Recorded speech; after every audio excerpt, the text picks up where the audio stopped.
Pasti kita nak teruskan kehangatan suasana pada pagi ini bersama dengan Ismail dan Syafiqah dan juga bersama dengan tetamu untuk membicarakan berkenaan peluang keterlibatan seluruh rakyat dalam pilihan raya umum ke-15. Silakan. Okey, terima kasih Menawar untuk perkongsian itu. Saya suka apabila kita memberikan penumpuan kepada berapa banyak pertemuan yang akan digambarkan ataupun diterjemahkan dalam pilihan raya umum ke-15 ini. 1 lawan 1, 3 penjuru, 4 penjuru, 5 penjuru, 6 penjuru, 7 penjuru sehingga 10 penjuru menyaksikan kehangatan bagi PRU ke-15. Sudah pasti ada pandangan yang berbeza yang akan diterjemahkan oleh tetamu kita pada hari ini, Datuk Profesor Madya Dr. Wan Ahmad Fauzi Wan Hussein, Profesor Madya Universiti Malaysia Pahang dan juga merangkap pakar perlembagaan. Terima kasih Datuk bersama kami pagi ini. Sihat hari ini. Alhamdulillah. Jadi kalau Ismail lagi suka tengok berapa penjuru, saya lagi suka tengok berapa ramai calon wanita yang ada di situ.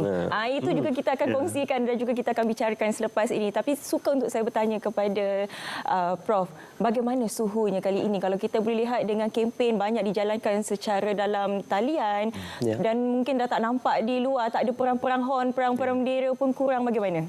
Saya rasa suhu kali ini amat tinggi dan semakin meningkat kerana masing-masing pihak tidak tahu buat masa sekarang ni sambutan atau respon kepada kempen diadakan. Kalau kita lihat dari aspek pengundi muda, macam mana mereka berfikir, apakah kehendak sebenar mereka, saya rasa sebenarnya dalam dugaan masing-masing parti ada pada hari ini. Jadi saya rasa kali ini pilihan raya sebenarnya puan kata tadilah kempen tak seperti dulu. Lebih ramai pengundi melihat TikTok dan juga pentafsiran pula kita tak tahu respon melibatkan ramai pengundi baru. Pengundi di bawah 30 tahun dianggarkan dalam 6 juta lebih. Jadi bayangkan komposisi yang ada, bukan sahaja dari sudut umur itu diturunkan pada 18 tahun, tetapi pendaftaran secara automatik. Ini saya rasa memberi kesan yang amat mencabar kerana dahulu mereka nak mengundi kena daftar. Sekarang ni mereka yang tak ada hasrat mengundi pun nama dah ada dalam register. Jadi last minute mereka boleh keluar sama ada mereka bersedia dengan data, dengan pertimbangan, dengan information atau mereka terjun saja datang ke tempat mengundi dan melaksanakan kewajipan atau hak mereka di sisi perlembagaan. Ini yang kita mungkin boleh terjemahkan. Hak untuk mengundi juga satu hak. Hak untuk tidak mengundi juga digambarkan sebagai satu hak. Jadi bagaimana kita membuat timbang tara? Mungkin ada mereka yang tergolong dalam political fatigue ataupun political apathis yang tidak mahu untuk mengundi disebabkan ada bantahan ataupun mungkin provokasi dan juga tidak bersetuju dengan beberapa isu ataupun mungkin apa yang dibawakan oleh pimpinan parti atau kerajaan sebelum ini. Jadi bagaimana Datuk menjangkakan untuk turun mengundi atau untuk voters? Sebenarnya tidak mengundi itu juga mengundi. Kerana dia tidak beri undi. Bila dia tidak beri undi, maka soalannya dia memberi undi kepada kedua belah pihak. Dia neutral. Jadi yang kedua pula, bila tidak mengundi, dia akan beri peluang kepada satu pihak yang jumlah keluar mengundi dan juga sokongan yang diberikan satu pihak lain. Dia tidak boleh menafikan kemenangan pada satu pihak. Walaupun seorang yang tidak pergi mengundi, dia ada persepsi, ada sebab tertentu. Tapi kebarangkalian yang dia tidak suka itu mungkin pada calon atau mungkin pada dasar tertentu. Tapi akibat dia tidak mengundi, dia tidak tahu pihak mana yang akan memenangi. Macam kita tahu pada hari ini banyak pihak yang bertanding. Ada 8, ada 10. Jadi bila kita tak keluar undi, kita akan membenarkan mana-mana satu calon itu untuk menang. Itu risiko yang ada. Lepas tu kalau yang menang tu kita tak minat pula bercakap lagi. Sama juga dengan sekarang ini situasinya apabila kita sentiasa berdiskusi, berbincang. Kita mahukan calon yang baru, calon yang fresh, calon yang muda. Tapi apabila parti menurut ataupun mengikut kehendak kita, lain pula jadinya. Sebab ada juga kata-kata yang berbising di belakang, mana calon-calon heavyweight, mana calon-calon yang senior. Jadi sebenarnya bagaimana kita nak membaca apa sebenarnya bermain di minda kita sekarang, di minda rakyat? Saya rasa rakyat ingin melihat barisan calon yang baru. Kalau kita lihat pada hari ini, sebagai contohnya Barisan Nasional mengemukakan 80% calon yang baru. Jadi kalau tidak berlaku pergolakan seperti sebelum ni, ada yang melompat parti, bukan senang untuk merealisasikan calon mengemuka calon baru sejumlah 80%. Dan kalau kita lihat, kalau calon heavyweight diketengahkan semula, walaupun barangkali mereka punya track record yang baik, tetapi daripada itu juga ada juga kata orang ketidakpuasan hati. Maklumlah semakin lama kita duduk di atas, semakin lama kita memegang jawatan, Betul.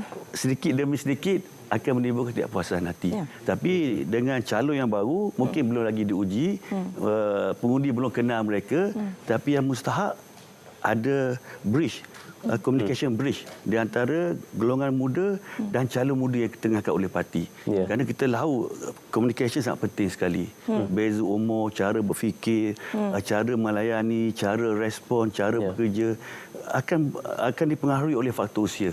Jadi dalam keadaan hari ini saya lihat masing-masing parti telah mengemukakan calon baru, calon muda.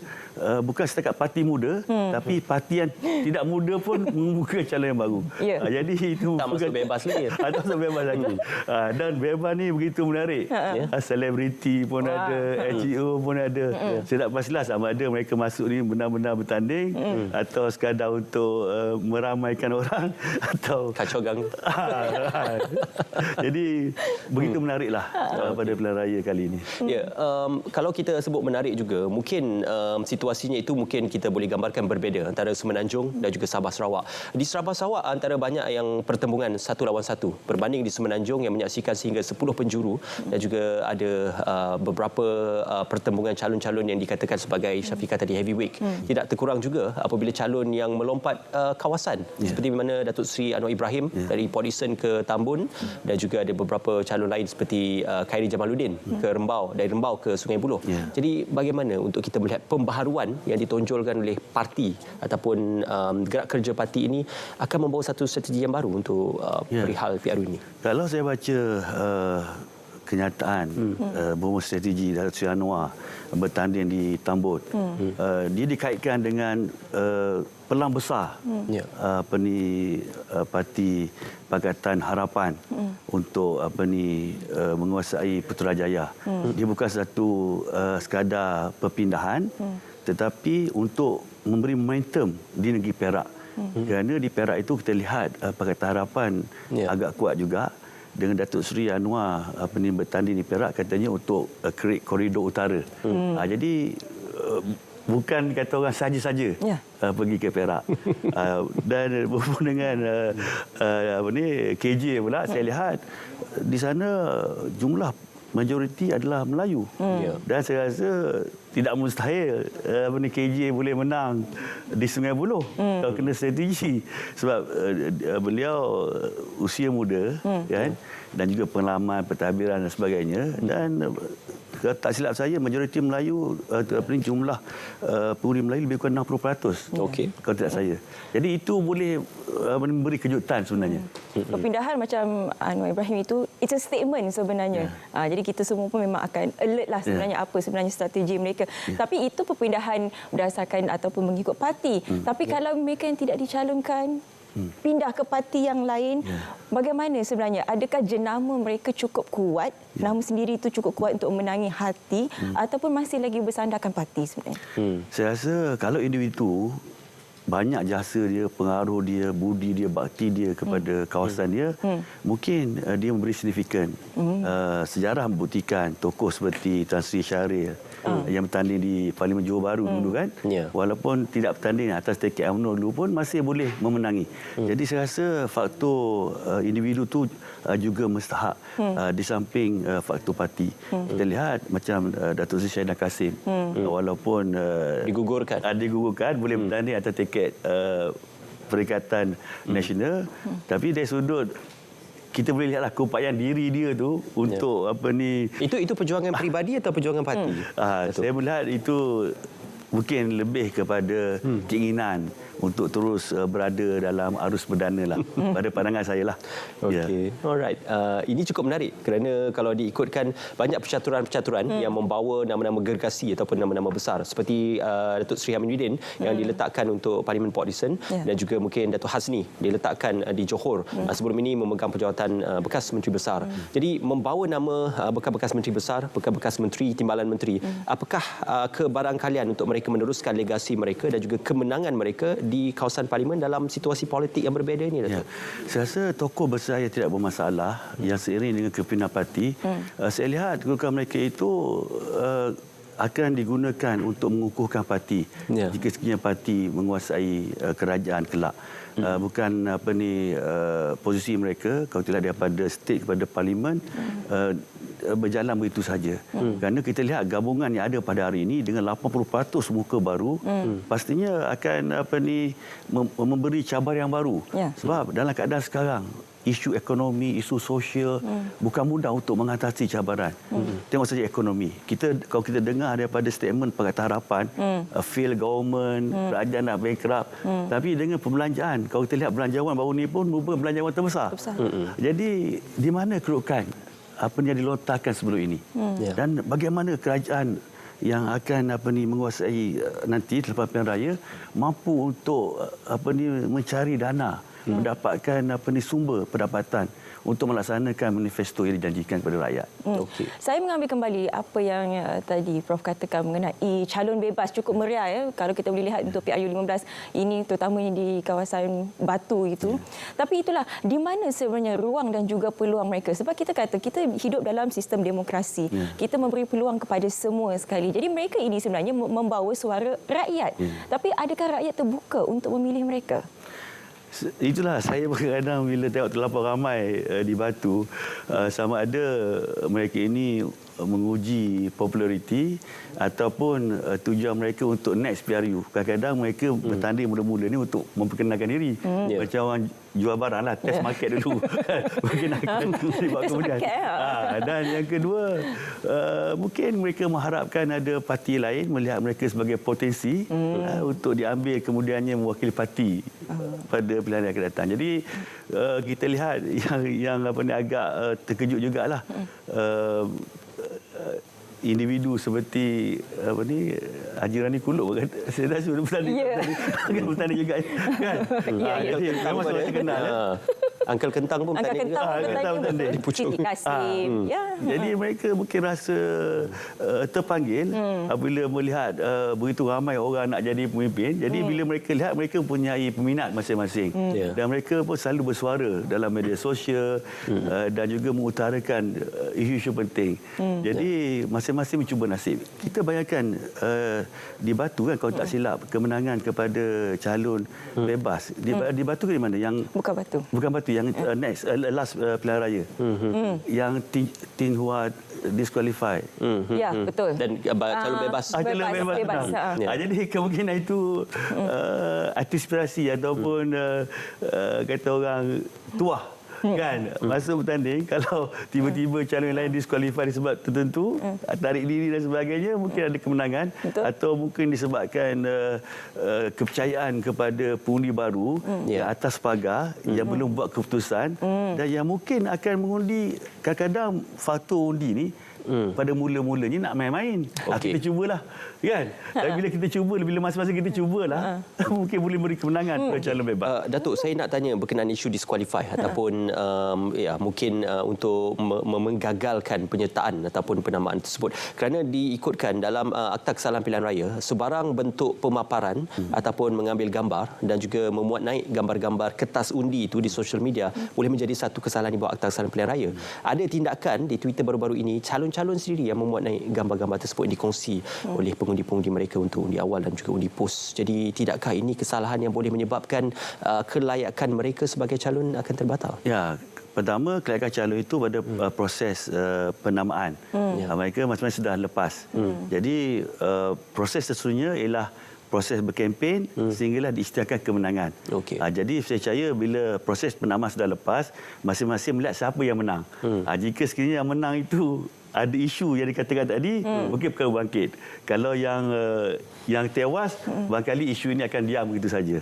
Jadi yang mustahil ialah proses penamaan tadi, masing-masing sudah layak dan kita akan lihatlah siapa yang menang. Dari situ juga kita akan lihat akan timbul mungkin tomahan kesalahan dan akan berlaku petition pilihan raya untuk membatalkan. Okey Prof, kita akan bersambung selepas ini. Kita nak terus saja bersama dengan Munawan. Apa yang akan kita telah pun bersiap sedia di kawasan masing-masing. Silakan Munawan. Baik, terima kasih Syafiqah dan juga Ismail. Baik penonton, seperti yang kita sedia maklum, tarikh dan juga masa untuk pengundian awal ini telah pun digazetkan oleh pihak Suruhanjaya Pilihan Raya, dan seperti yang kita war-warkan pada permulaannya, bagi anggota tentera dan juga pasangan, mereka akan mengundi awal di kem-kem tentera, manakala bagi anggota polis dan juga pasangan akan mengundi di IPK ataupun IPD Polis yang telah digazetkan oleh pihak Suruhanjaya Pilihan Raya. Kita akan melintas langsung untuk mengetahui perkembangan semasa, gambaran bagaimana keadaan cuaca dan juga kemeriahan suasana bagi hari undi awal ini di 3 lokasi. Dan untuk permulaannya, kita akan melintas langsung terus sahaja ke negeri Melaka, ataupun secara spesifiknya kita akan melintas langsung di IPK Polis Bukit Beruang Melaka bersama dengan Ashraf Ishak, dan juga kita seterusnya akan melintas langsung bersama rakan kita di Kuching, Sarawak, dan juga di negeri Perlis Indar Kayangan, dan juga di negeri Pulau Pinang. Dan untuk permulaannya, kita boleh terus saja bersama dengan sahabat pelapor kita Ashraf Ishak, dan juga bersama dengan tetamunya yang berbahagia, Datuk Zainul Samah, Ketua Polis Melaka. Silakan.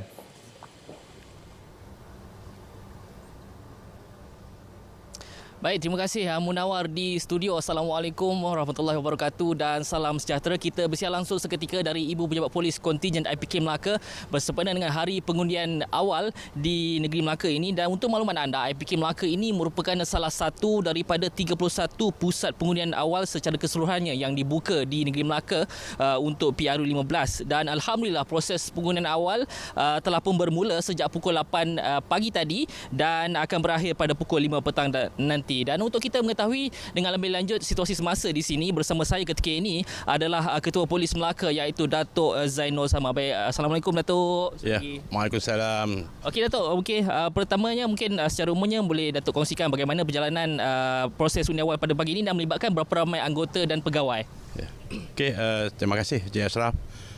Untuk makluman, pada pagi ini proses undi awal telah berjalan dengan teratur dan lancar, dan seramai 2,504 orang pegawai dan juga anggota polis terlibat dalam undi awal ini yang bermula daripada 8 pagi sehinggalah 5 petang. Dan ia berjalan di IPK Ibu Pejabat Polis Kontingen Melaka seramai 860 orang. Ibu Pejabat Polis Daerah Melaka Tengah seramai 764 orang. Ibu Pejabat Polis Daerah Alor Gajah seramai 623 orang. Dan Ibu Pejabat Polis Daerah Jasin seramai 227 orang. Itu. Ya. Okey, dipahamkan juga ada setengah pusat undi awal tu yang ditutup awal. Betul ke Datuk? Ya, ada juga yang bagi yang jumlahnya di bawah pada 300 dia akan tutup awal. Untuk makluman secara keseluruhannya di kontingen Melaka terdapat sebanyak 24 pusat mengundi, dan daripada jumlah itu 19 pusat mengundi akan beroperasi sehingga pukul 12 tengah hari saja.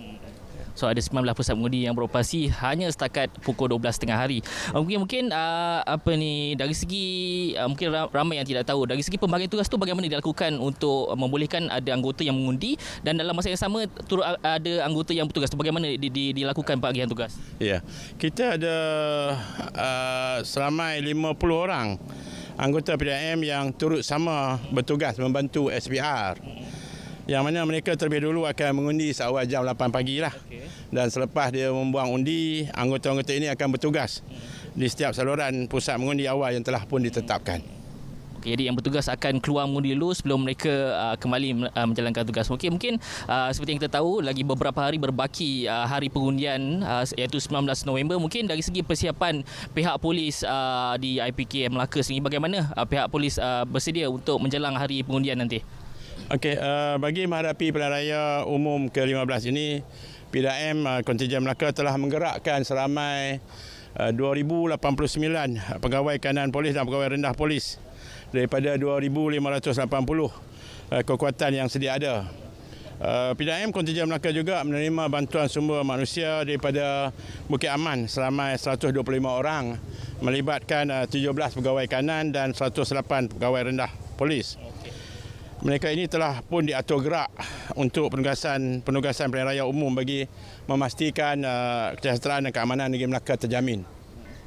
Okey, Datuk, terima kasih kerana sudi bersama kami pada pagi ini. Dan itu sahaja sikit perkongsian informasi yang dapat kami bawakan secara langsung dari IPK Melaka bersempena dengan hari pengundian awal pada hari ini. Dan kepada semua pengundi awal yang bakal menunaikan tanggungjawab anda, diingatkan untuk membuat semakan maklumat dan lokasi pusat pengundian anda melalui portal semakan SPR. Dan setakat itu saja perkongsian dapat saya bawakan.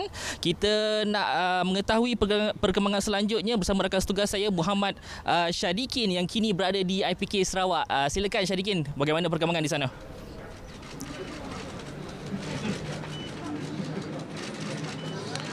Baik, terima kasih rakan penyampai dari Melaka. Saya kini berada di IPK Sarawak untuk menyaksikan sendiri proses pengundian awal yang sedang berlangsung di belakang saya ini. Untuk makluman, Sarawak menyaksikan seramai 9,871 pengundi berdaftar melibatkan komuniti polis iaitu anggota polis, pegawai dan juga pasangan mereka yang akan mengundi di 46 pusat pengundian di 31 parlimen di seluruh Sarawak. Ya. Untuk makluman juga, cuaca pada pagi ini agak baik membenarkan ramai pengundi berdaftar yang turun mengundi. Dari pemerhatian sejak 10 minit yang lalu, saya mendapati proses pengundian di sini berjalan agak lancar. Kerana tidak semua anggota polis dikerahkan untuk mengundi serentak pada pagi ini.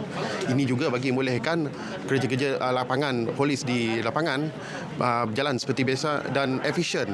Anda juga tahu polis ini mempunyai banyak cawangan, jabatan dan juga unit. Ada di antara mereka yang bertugas lebih pada 24 jam dan ini memerlukan penggiliran mereka untuk keluar mengundi dan setiap tempat. Dengan pengundian awal ini juga akan memastikan pada hari Sabtu ini di mana saya dan anda semua yang akan keluar mengundi dalam keadaan yang aman, di mana semua anggota polis akan dikerahkan untuk menjaga keamanan kita di seluruh negeri dan di seluruh negara. Di belakang sini kita menyaksikan Timbalan Prosedur Polis Sarawak, Datuk Mancata telah menunaikan tanggungjawabnya sebagai mengundi baru sebentar tadi. Ya. Walaupun prosedur standard SOP penjagaan COVID-19 tidaklah seketat seperti tahun lepas, dari pemerhatian saya melihat ramai di kalangan anggota polis masih lagi menggunakan pelitup separuh muka. Ini menyaksikan masih ramai lagi yang peka dengan keselamatan diri daripada terjangkit dengan COVID-19 yang masih lagi menular di sekeliling kita ini. Saya kira sekian dulu laporan saya, Syadikin Barin daripada IPK Sarawak. Kita akan terus bersama dengan rakan kita di Butterworth. Silakan.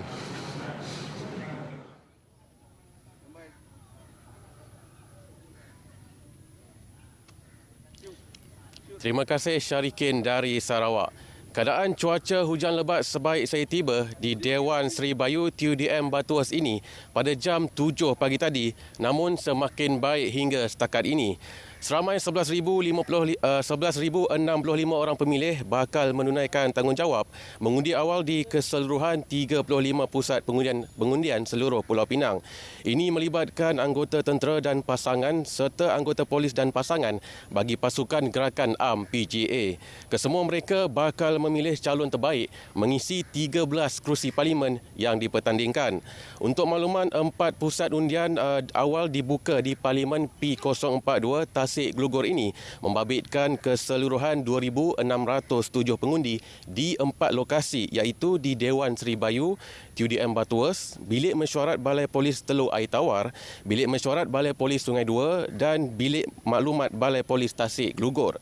Daripada 2,607 pengundi awal ini, 2,485 ialah anggota tentera, manakala 122 lagi ialah anggota polis. Pusat undi awal di Dewan Seri Bayu TUDM Butterworth ini mempunyai jumlah pengundi awal paling ramai, iaitu sebanyak 2,485 pengundi membabitkan keseluruhan 5 saluran. Pusat pengundi di pusat ini terdiri daripada anggota TUDM dan pasangan. Manakala daripada keseluruhan 122 anggota polis, 32 orang bakal mengundi di Bilik Mesyuarat Balai Polis Teluk Air Tawar, 52 orang bakal mengundi di Bilik Mesyuarat Balai Polis Sungai Dua dan 38 lagi akan mengundi di Bilik Maklumat Balai Polis Tasik Glugor. Hanya pusat mengundi Dewan Seri Bayu ini akan ditutup lewat iaitu pada jam 5 petang. Manakala 3 lagi pusat mengundi awal itu akan ditutup masing-masing pada jam 12 tengah hari dan 2 petang. Untuk makluman juga, seramai 45 petugas termasuk SPR dan anggota polis ditempatkan di Dewan Seri Bayu demi memastikan kelancaran proses awal hari ini. Suka saya kongsikan sedikit saranan daripada SPR, antaranya pengundi dinasihat datang awal ke pusat pengundian. Ini selari dengan kenyataan Jabatan Meteorologi Malaysia yang meramalkan cuaca hujan lebat dan ribut petang dimontir di beberapa kawasan sekitar Pulau Pinang hari ini. Selain itu, penggunaan ini juga perlu diingat, penggunaan telefon bimbit di tempat mengundi juga tidak dibenarkan. Pengundi yang membawa telefon bimbit ke tempat mengundi perlu meletakkan telefon bimbit di tempat yang disediakan setelah menerima kertas undi dan boleh mengambilnya semula selepas proses undian selesai.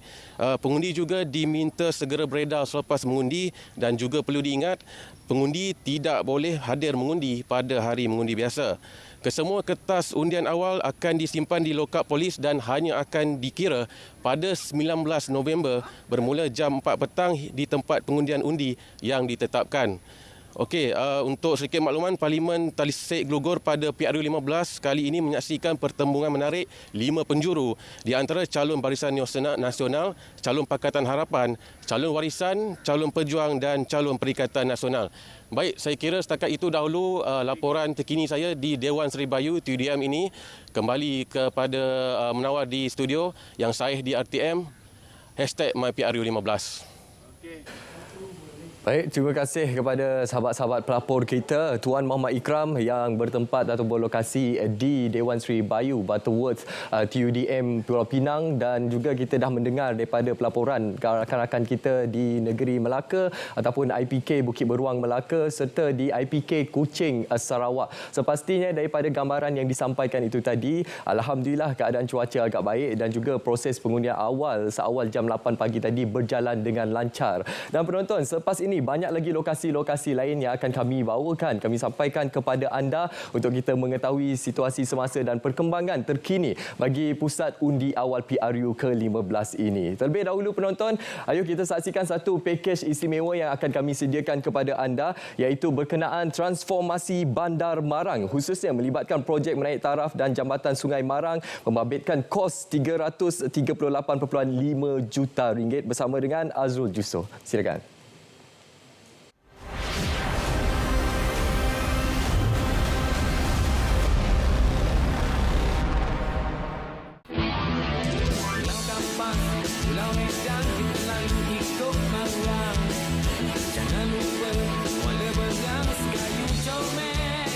Projek berimpak tinggi kerajaan telah memberikan satu kabar baik untuk penduduk di Marang, iaitu pembinaan jabatan baru bagi menggantikan jabatan lama telah berusia 60 tahun.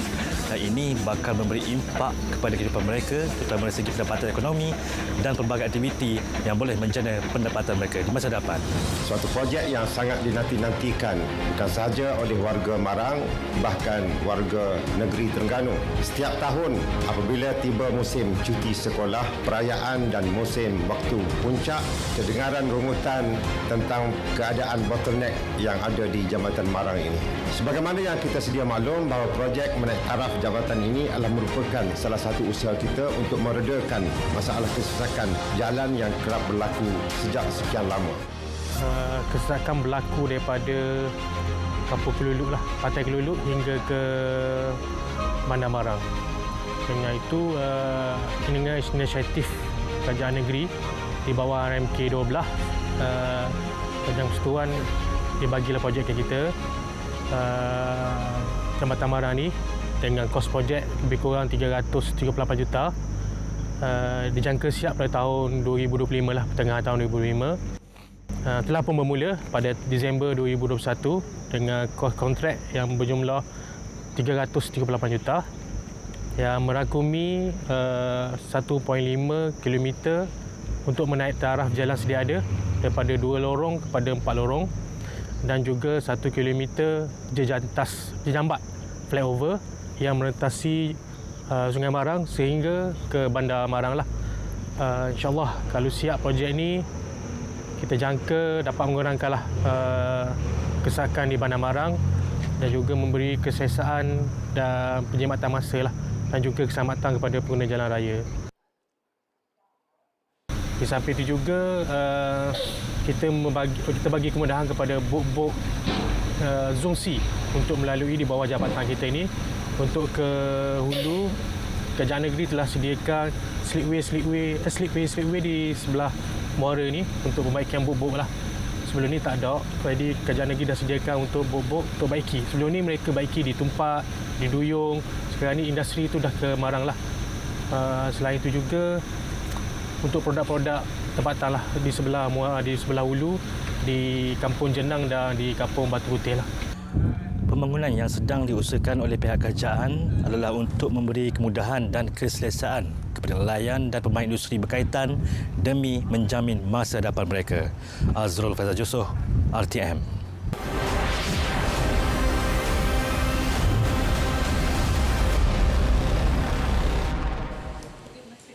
Baik, penonton, itu berkenaan dengan projek menaik taraf Jambatan Marang sebagai satu platform untuk mentransformasikan ekonomi dan juga kemudahan infrastruktur bagi masyarakat di Bandar Marang sebagai sebuah lokasi pelancongan ataupun destinasi pelancongan yang cukup unik, bukan sahaja di peringkat tempatan malah juga di peringkat antarabangsa. Itu antara inisiatif kerajaan untuk terus membantu meningkatkan lagi taraf kehidupan masyarakat, khususnya dalam kita meningkatkan lagi taraf sosio dari sudut kemudahan awam yang telah dinyatakan. Baik penonton, seterusnya kita akan melintas langsung bersama sahabat pelapor kita, Alif Ashraf, yang kini berada di Ibu Pejabat Kontingen Perlis. Silakan Alif.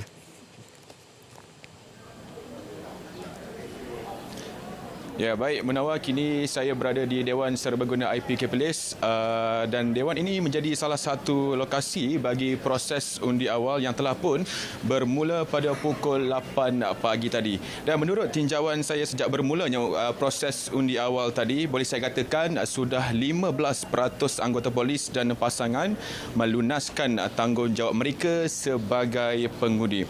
Jadi untuk kita mendapatkan perincian yang lebih lanjut, kini saya bersama dengan Datuk Surina Saad yang merupakan Ketua Polis Kontingen Perlis. Assalamualaikum Datuk. Waalaikumsalam warahmatullahi wabarakatuh. Okay, Datuk, mungkin bagaimana Datuk melihat perjalanan proses pengundian awal sejak pagi tadi dan berapakah jumlah anggota yang mengundi di Dewan Serbaguna ini? Okey, setakat sehingga pagi tadi sehingga ke sekarang ni kita tengok segalanya berlalu dengan lancar.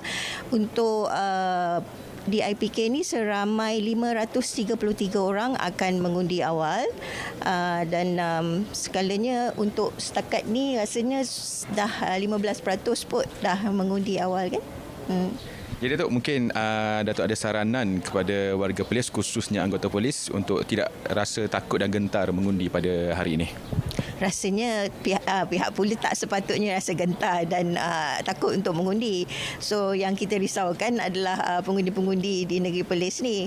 So saya yakin semua pegawai dan anggota polis kita dah committed untuk melaksanakan undi mereka dan begitu juga untuk committed untuk menjalankan tugas semasa pengundian dan sepanjang proses undi PRU ke-15 ni.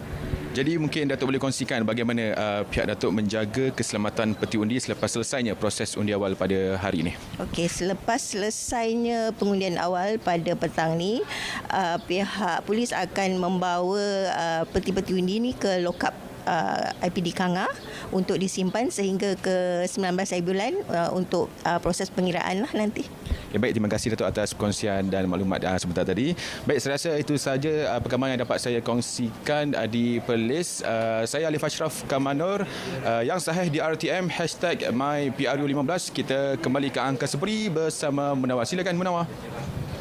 Baik, terima kasih Alif Ashraf Kamanor, sahabat pelapor kita yang berlokasi dari Ibu Pejabat Kontingen Perlis bersama dengan yang berbahagia Ketua Polis Perlis iaitu Datuk Surina Saad. Itu antara perincian awal yang boleh kami gambarkan kepada anda dan selepas ini banyak lagi lokasi-lokasi awal yang akan kami berikan kepada anda untuk kita mengetahui perkembangan semasa hari undi awal 15 November 2022. Sebelum itu, kita nak bersama sekali lagi dengan Syafiqah dan juga Ismail dan juga tetamu di studio untuk meneruskan perbincangan berkenaan topik kita pada pagi ini. Silakan. Okey, terima kasih Munawar, juga terima kasih kepada Alif Ashraf, sahabat kita pelapor di negeri Perlis. 3 kerusi parlimen dan juga 15 kerusi Dewan Undangan Negeri dipertandingkan di Perlis. Walaupun kita lihat cuaca berubah-ubah, tapi kepanasan dan juga kehangatan pilihan raya umum ke-15 ini semakin dirasai. Okey, masih lagi bersama dengan Datuk Profesor Madya Dr. Wan Ahmad Fauzi. Datuk, kita melihatkan kepada hanya ada 3 negeri yang membubarkan Dewan Negeri ataupun Dewan Undangan Negeri masing-masing. Pahang, Perlis dan juga Perak ini menggambarkan bahawasanya mungkin tahun hadapan dan juga 2 tahun lagi kita akan mengadakan sekali lagi pilihan raya negeri. Di beberapa negeri tidak mengadakan. Jadi konsistensi, kalau kita lihat ini julung-julung kali negeri-negeri di Semenanjung tidak mengadakan pilihan raya bersama dan juga bersekali dengan Parlimen. Jadi dalam perihal kepada pelaksanaan demokrasi ini, apakah ia baik untuk melihat banyak kali pilihan raya di peringkat Parlimen dan juga negeri diadakan itu? Ya, pada pandangan saya konsern utama adalah kos lah. Okey. Tapi dari sudut demokrasi bagi saya tidak ada menimbulkan sebarang permasalahan. Ya. Sebab kalau dahulu kita lihat dominan pada Barisan Nasional. Pada kali ini sejak saya rasa 2 pilihan raya lepas ada negeri dikuasai oleh pembangkang. Ya. Jadi bila ini berlaku maka ketua kerajaan di negeri tidak semestinya sekata dengan pimpinan pusat. Ya. Dan dalam keadaan ini saya lihat dia ada buruk ada baik. Kalau kita lihat pada peringkat hari ini Parlimen dibubarkan dan hanya beberapa negeri yang tidak ada pilihan raya yang baru ni seperti Johor dan juga Melaka. Dan ada 3 negeri. Maknanya 5 dah ada kepimpinan negeri yang baru. Dan kita lihat negeri yang tidak membubarkan Dewan Undangan Negeri, mungkin dia dapat memberi bantuan sokongan dari sudut infrastruktur dan sebagainya kepada parti mereka. Jadi di sinilah saya lihat bagaimana setiap parti mempositionkan kepentingan diorang, menggunakan kata orang fasiliti yang ada, pengaruh yang ada pada kerajaan untuk menarik sokongan pengundi. Dan implikasi juga kemungkinan pada kali ini tidak ramai yang balik mengundi. Bagi mereka yang tidak melihat isu federal itu penting, mungkin mereka tunggu untuk balik ketika pilihan raya Dewan Undangan Negeri. Jadi dan pada satu sudut lain pula dia akan saya rasa menentukan kerjasama selepas ni. Andai kata keputusan memihak kepada BN, barangkali ada perubahan sikap dalam anggota parti yang lain, dalam kumpulan Perikatan Nasional barangkali kan. Dan begitu juga anda kata PH menang, dia akan mempengaruhi kerjasama selepas PRU. Sebab di peringkat negeri pun saya rasa mempunyai signifikasi tersendirilah. Macam negeri Selangor belum ada pilihan raya. Jadi sikit sebanyak dia akan mempengaruhi pengundi pada pilihan raya di peringkat negeri nanti. Tidak mahu dibubarkan atas beberapa alasan. Salah satunya ialah disebabkan oleh faktor cuaca. Jadi sekarang ini macam hari ini kita undi awal. Ada juga beberapa cadangan untuk melakukan undian awal ataupun undian pos kepada graduan, khususnya siswa dan siswi, kerana beberapa kekangan. Kita faham faktor keuangan mereka dan juga macam sekarang ini mereka yang terlibat dalam banjir ini. Bagaimana undi mereka? Macam mana? Ya, kalau kita lihat dari sisi praktikalnya, para pelajar Sabah Sarawak yang begitu ramai di Semenanjung, mereka amat terhadlah dari keupayaan untuk balik. Saya dapat makluman ada juga setengah negeri memperuntukkan 1,000 orang untuk balik mengundi di Sabah atau Sarawak, saya kurang pasti. Jadi pada kali ini merupakan pengalaman pertama kepada mereka. Dan juga kita lihat apabila pendaftaran secara automatik, jumlahnya begitu banyak. Barangkali jika mungkin dilihat dari sudut kesediaan lah, SPR. Sebab kalau undi pos ni bukan mudah. Ada bawang A, ada bawang B, lepas tu bawang menguruskan, nak hantar apa semua sekali, nak cetak dalam tempoh masa yang singkat. Kalau dahulu mungkin jumlah undi pos sekian peratusan, sekian ribu. Dengan sekarang kalau dibenarkan undi pos dengan bayangkan katakan kalau student ada 1 juta katakan. Kan? Jadi barangkali ini dari segi logistik yang barangkali perkara ini mungkin dapat dilaksanakan pada next PRU, bukan PRU yang kali ini. Yang kedua dari sudut para pelajar sendiri, jika undi pos. Jadi pengundian pos ni begitu mudah, kan? Dan prosesnya dari sudut pendedahan pengundi baru ni kepada kempen, kepada isu-isu semasa, barangkali buat kali ini mungkin dilihat boleh mendatangkan risiko juga bila mudah sangat. Jadi bila mudah sangat mungkin kita pergi dekat EPA je. Undi dekat Dewan Kuliah ke mana kan. Jadi mungkin ambil ringan. Itu juga mungkin saya rasa implikasi yang mungkin juga dipikirkan oleh pihak HPR. Barangkalilah. Pada pandangan saya. Kalau pilihan raya kampus pun kadang-kadang tidak mendapat sambutan, apatah lagi untuk PRU15 ini. Mungkin itu akan demotivate golongan mahasiswa ini. Kita nak bersama dengan seorang lagi tetamu kita secara dalam talian, Dr. Zahruddin Sani. Tapi seketika nanti kita akan bersama dengan beliau untuk kita mendapatkan isyarat bersama dengan beliau seketika nanti. Cuma satu lagi soalan sebelum kita bersama dengan Munawar. Datuk, berkenaan tentang kalau kita lihat percaturan yang dibuat oleh parti-parti politik, sudah pastinya akan menamakan calon Perdana Menteri masing-masing. Nama-nama yang disebut Datuk Seri Ismail Sabri, Tan Sri Muhyiddin Yassin, Datuk Seri Anwar Ibrahim. Malah ada juga nama-nama susulan seperti Datuk Muhammad bin Hassan ataupun ada nama-nama yang akan dicalonkan mungkin di saat-saat akhir. Apakah nama-nama ini dan juga poster boy ini penting untuk mendorong dan juga memberikan kemenangan kepada gabungan parti? Poster boy calon ni penting bagi parti yang berlawan untuk mengumumkan calon. Tapi bagi saya kurang sihat dari sudut sistem pilihan raya di negara kita. Kerana sistem demokrasi kita bukannya bersifat mutlak. Sistem demokrasi kita ni is guided constitutional demokrasi. Yang mana pemilihan Perdana Menteri itu adalah budi bicara Yang di-Pertuan Agong. Jadi seolah kita ni mendahului Sri Paduka Baginda Yang di-Pertuan Agong. Dan yang kedua, apabila ada calon tentu telah dinamakan dan parti mereka menang. Dan jika sekiranya pada hemat Sri Paduka Baginda ada calon yang lebih sesuai. Tidakkah ini akan menimbul polemik? Tapi amalan kebiasaan kita, pengerusi gabungan atau presiden parti akan menjadi Perdana Menteri. Itu dari segi amalan, orang kata convention lah. Tapi dari sudut perlembagaan, calon Perdana Menteri ini adalah prerogatif berbicara Sri Paduka Baginda Agong. Pada hemat Baginda, seorang ahli Dewan Rakyat yang mungkin, bukan yang mesti, yang mungkin akan mendapat kepercayaan majoriti. Kepercayaan majoriti bukan sekarang. Kepercayaan majoriti ini diperoleh selepas dilantik. Sebab itulah kita tengok proses pernah berlaku dulu kan, bila Tun Sri On mengambil alih tampuk sebagai Perdana Menteri, dia bentang usul kepercayaan. Kepercayaan. Dan juga sebelum ini kan, bagaimana Sri Paduka Baginda menasihati Datuk Seri Ismail Sabri apabila beliau menjadi Perdana Menteri untuk bawa usul undi kepercayaan. Dan akhirnya diterjemahkan dalam bentuk MOU. Jadi ini menunjukkan bahawa kepercayaan itu perlu dibuktikan apabila seorang itu sudah dilantik. Dan macam seperti saya kutarakan tadi, sebab untuk melantik Perdana Menteri ini seorang yang perlu bersama dengan Sri Paduka Baginda Yang di-Pertuan Agong dan prerogatif Baginda.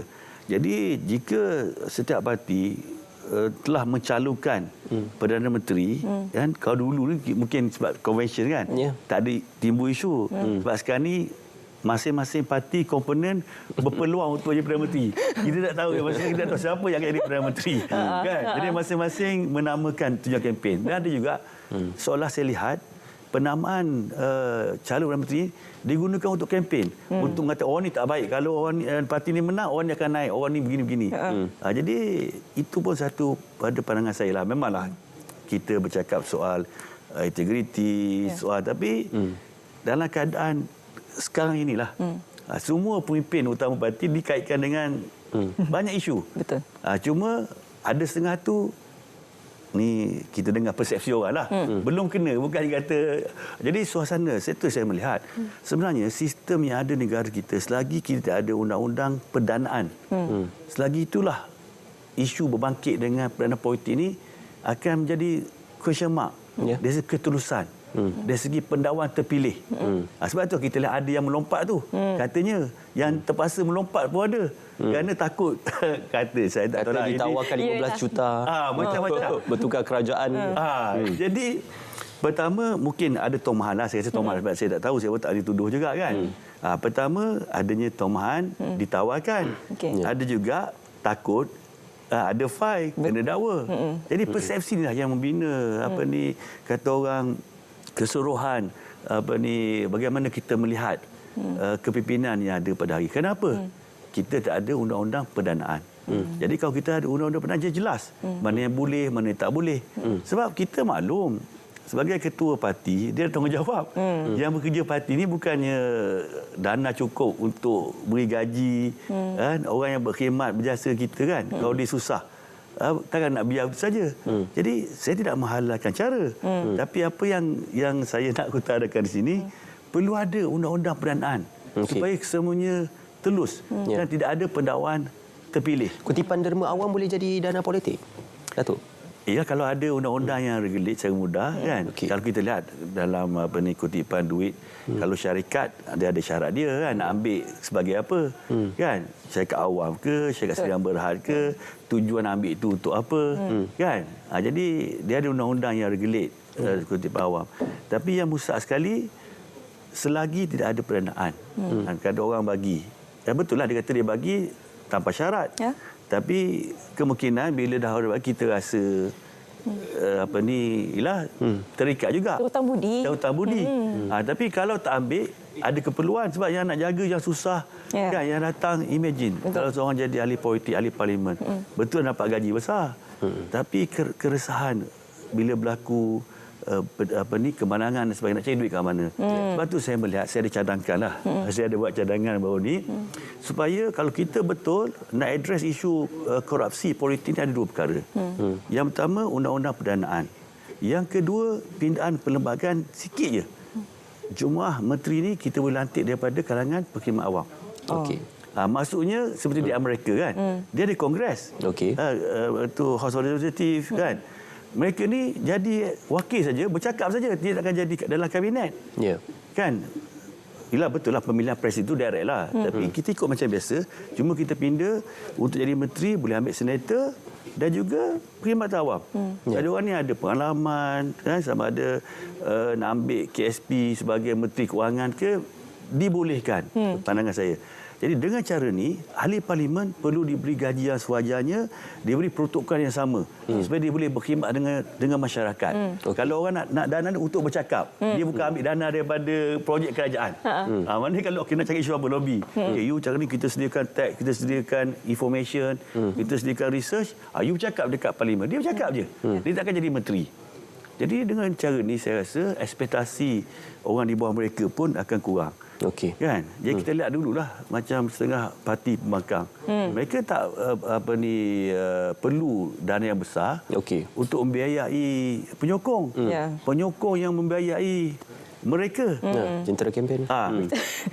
Datuk, kita nak berehat kita sambung sekejap bersama dengan Prof dan juga tetamu kita secara dalam talian sebentar saja lagi, sebab nampaknya Munawar dah pun berdiri tegak di sana. Dah ada kawasan yang sudah pun bersiap sedia. Silakan Munawar. Betul tu Syafiqah dan juga Ismail. Sekarang ini sudah pastinya kita akan meneruskan pelaporan secara langsung kepada anda semua, khususnya kita akan melintas langsung di Ibu Pejabat Kontingen Terengganu bersama dengan sahabat pelabur kita Jamilah Hanim Jamil.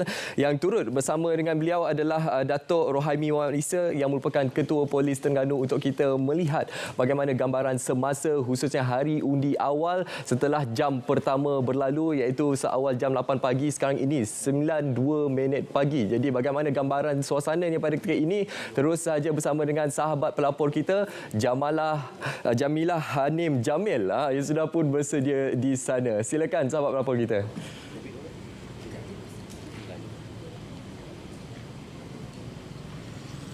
Ya, Munawar, terima kasih. Assalamualaikum. Selamat pagi. Dan ketika ini saya bersiaran secara langsung di Ibu Pejabat Polis Kontingen Negeri di Kuala Terengganu bagi menyaksikan proses undi awal sempena PRU 15. Dan untuk mengetahui perinciannya, saya bawakan Ketua Polis Negeri, Datuk Rohaimi Mat Isa. Jadi Datuk boleh ceritakan situasi terkini di IPK ini. Ya, terima kasih Jamilah. Pada hari ini di IPK ini kita buka, SPR telah buka 5 saluran mengundi yang melibatkan jumlah 1,403 orang, pegawai, anggota dan juga termasuk juga selain daripada kaki tangan polis dan IPD Kuala Terengganu, dia juga melibatkan tentera, seramai 34 orang tentera. Jadi keadaan amat tenang dan terkawal buat masa ini, dan juga 2 saluran akan ditutup awal, iaitu dalam pukul 12, manakala 1 saluran akan ditutup pada jam 2. Selain pada itu, kita telah menerima 9 orang yang dilaporkan positif COVID dan dia bergantung kepada keadaan. Sekiranya mereka dalam keadaan yang mampu bergerak, berjalan, mereka akan datang. Dan saya difahamkan juga ada seorang yang mengalami keadaan gejala demam. So mungkin beliau tidak dapat hadir lah.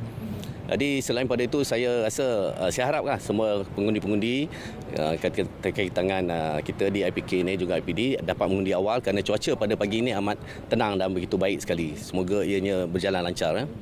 Datuk boleh kongsikan jumlah keseluruhan yang akan mengundi untuk undi awal di Terengganu? Ya. Total semua satu kontingen Terengganu berjumlah 7,205 orang ya. Yang melibatkan polis dan juga tentera ya. Datuk mungkin ada nasihat Datuk sikitlah, bukan saja untuk kaki tangan pegawai dan anggota, untuk selain pada turun awal untuk tidak memastikan berlakunya orang kata tidak menjejaskan tugasan hakiki. Ya, betul tu. Jadi semua sebenarnya penugasan hakiki telah diatur oleh jabatan masing-masing dan juga termasuk ketua polis daerah. Jadi sekira mereka buat secara berjadual. Maknanya mana yang bertugas waktu petang akan mengundi awal dan mana bertugas di waktu pagi akan mengundi sebelah petang. Itu memang telah diatur dan cuma kita nak pastikan mengikut ketepatan waktu kerana setengah saluran tu ditutup pada pukul 12 dan pukul 2. Jadi itulah kita harap semua mengambil maklumlah tentang perkara ini. Ya. Okey Datuk, terima kasih.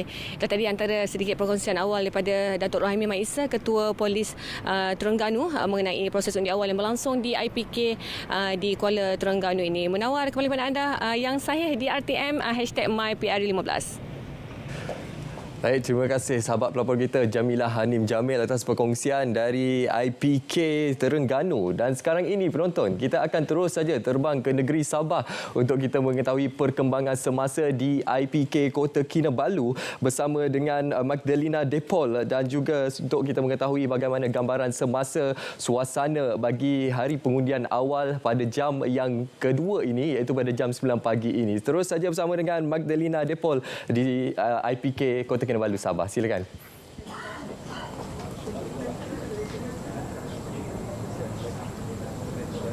Baik, terima kasih Munawar. Baik, sekarang saya berada di Mes Pegawai Kanan Ibu Pejabat Polis Kontingen Sabah, IPK Sabah, salah satu pusat pengundian awal untuk pegawai dan anggota PDRM bagi kawasan Parlimen P174 Penampang untuk menunaikan tanggungjawab mereka mengundi awal hari ini. Dan keadaan cuaca ketika ini cerah dan sedikit sebanyak membantu untuk para pegawai dan juga anggota turun mengundi dan juga mana para petugas pilihan raya terdiri pada anggota awam dan pegawai SPR yang bertanggungjawab untuk pusat undi awal ini telah pun berada di lokasi seawal jam 7 pagi tadi untuk melancarkan perjalanan proses pengundian awal di sini sepanjang hari ini. Dan untuk pengetahuan bersama juga seramai 1,086 orang pegawai dan anggota PDRM layak mengundi dengan 2 saluran mengundi dibuka di sini. Dan selain itu juga terdapat 10 jabatan juga daripada keseluruhan IPK Sabah yang mengundi di sini yang terdiri daripada para pegawai dan juga anggota-anggotanya. Dan juga kita ingin kongsikan juga Pesuruhjaya Polis Sabah Datuk Idris Abdullah juga akan turut mengundi bersama-sama anggota yang lain di sini di saluran 1 yang berada di belakang saya ketika ini adalah saluran 1 dan jumlah keseluruhan pengundi PDRM di Sabah adalah seramai 9,116 orang dengan keseluruhan saluran 47 saluran. Jadi menurut penyelia pusat mengundi Mes Pegawai Kanan Ibu Pejabat Polis Kontingen Sabah IPK Sabah juga ASP Muhammad Azwan Abdul Wahab di mana setakat ini peratusan pegawai dan anggota keluar mengundi adalah sebanyak 40% dan ini juga di mana pengaturan di sini juga adalah dalam keadaan yang baik dan juga tersusun dan berjalan dengan lancar. Dan bagi PRU 15 ini Parlimen P174 Penampang juga menyaksikan pertembungan 4 penjuru dan antara calon yang bertanding adalah Datuk Ewan Benedik yang mewakili Pakatan Harapan, Richard Jimmy mewakili Bebas, Kenny Chua mewakili GRS dan Ignatius Daryl Leking mewakili Warisan. Dan Ignatius Daryl Leking merupakan penyandang kerusi Parlimen P174 Penampang. Dan bagi kawasan Parlimen P174 Penampang juga, kawasan ini mempunyai 77,214 pemilih berdaftar.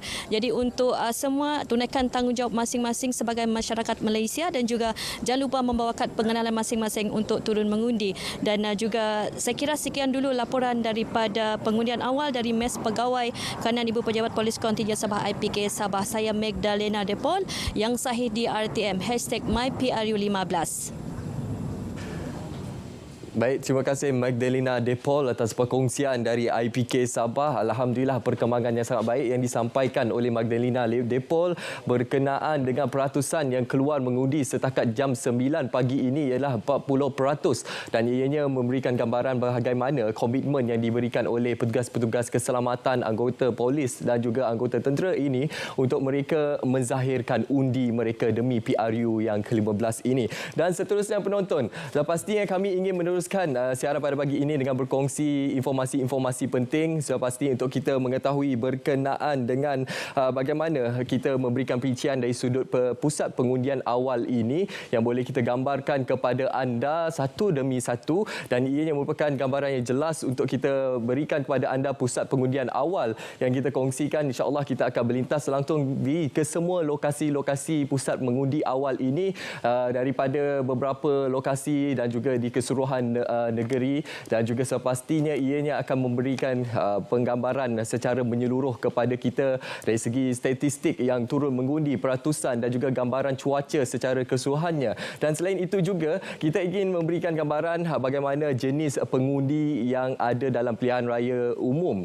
Sudah pastinya kita sedia maklum pada pilihan raya umum ke-15 ini lebih daripada 21.1 juta jumlah pengundi berdaftar, dengan pengundi biasa adalah 20,905,366, manakala pengundi awal 265,531. Dari segi peratusannya 1.25%, manakala pengundi tidak hadir luar negara adalah 2,741. Ini merupakan pecahan bagi jenis pengundi bagi PRU yang ke-15 ini. Selain itu, kami ingin kongsikan kepada anda berkenaan dengan statistik umur yang dikemas kini sehingga 9 Oktober 2022 daripada jumlah keseluruhan 21,173,638 ini, kelompok umur yang tertinggi adalah 21 sehingga 29 tahun dan 30 sehingga 39 tahun, melebihi 4 juta. Dan kalau kita boleh gambarkan bagi pengundi berusia 18 sehingga 39 tahun, melebihi 50% daripada jumlah keseluruhan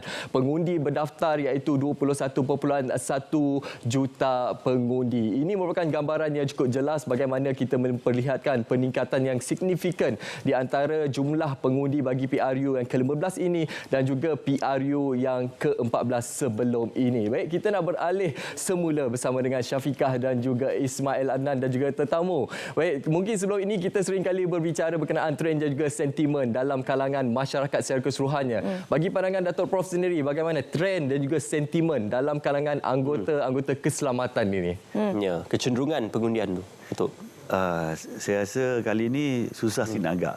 Tapi kalau saya dengar pengundian lepas tu, dengan cara kempen, momentum yang ada pada PRU lepas, kita nampak. Sehingga kita dengar pegawai keselamatan pun berani untuk melakukan protes. Dalam kali ini saya sendiri tak dapat buat agakkanlah sejauh mana mereka. Kalau itu untuk anggota, kalau secara umumnya bagaimana? Sebab kalau kita lihat pada PRU 14 sentimennya berbeza dengan PRU 15 mereka ini. Apatah lagi dengan kalau kita boleh lihat statistik yang diterangkan oleh Munawar, peratusan pengundi yang berumur 18 hingga 39 itu memang dominan sekali. Jadi bagaimana sebenarnya, apa yang dilihat, apa yang diperhatikan oleh kategori ini? Ya, saya melihat masing-masing pengundi, khususnya pengundi muda, akan menilai dari sudut perkara yang ditawarkan dan juga apa yang berlaku pada pengundian lepas. Perkara yang dekat dengan mereka. Kalau student saya, kalau saya ada tanya diorang lah, bagi mereka isu PTPTN tu penting. Isu yang janji nak hapuskan, tak hapus, bagi mereka begitu sensitif. Jadi saya melihat kelompok tertentu akan melihat apa yang ditawarkan yang menyentuh kepada kepentingan mereka, yang menyentuh kepada penyelesaian masalah yang mereka hadapi. Dan begitu juga dari sudut yang ketiga ialah apa yang mereka idamkan.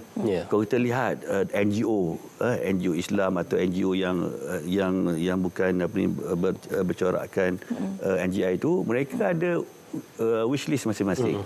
Jadi bagaimana manifesto itu ditawarkan, tapi keseluruhan saya lihatlah bila kita berbual, masing-masing nak stability. Jadi saya lihat kali ini pengundi ingin memastikan ada satu pihak yang dominan yang menang. Sebab tu kita lihat survey ni berubah-ubah. Ada survey macam ni, ada survey macam ni. Saya rasa survey ni pun mungkin strategi untuk untuk membawa arus supaya momentum tu pengundi kena buat bulat. Boleh ke dapat kerajaan yang dominan nanti? Saya rasa dengan keadaan kempen secara survei, lepas tu pula apa yang dihadapi pada saat ini, bila tidak ada kerajaan dominan, permasalahan yang berlaku, dan kalau tak ada dominan juga akan berterusanlah. Dibuat election ni bagi tujuan menguruskan isu kestabilan, isu keyakinan. Jadi kalau tak dapat dibereskan, jadi perkara ini akan bangkit. Dan saya lihat bila ditimbulkan isu tiada kerajaan dominan, saya rasa ini membuka minda, membuka komitmen kepada pengundi untuk memastikan mereka memilih satu parti yang atau gabungan yang dominan. Okey, nak menyelesaikan isu siapa pembentukan kerajaan itu kita akan selesaikan selepas tarikh pengundian 9 November dan juga mungkin pada Majlis Akad Sumpah dan juga selepas itu nanti kita nak bersama dengan Dr. Zahrudin Sani untuk bercakap lebih lanjut bersama dengan kita dalam grandstand khas pengundian awal PRU ke-15. Assalamualaikum, selamat pagi Doktor.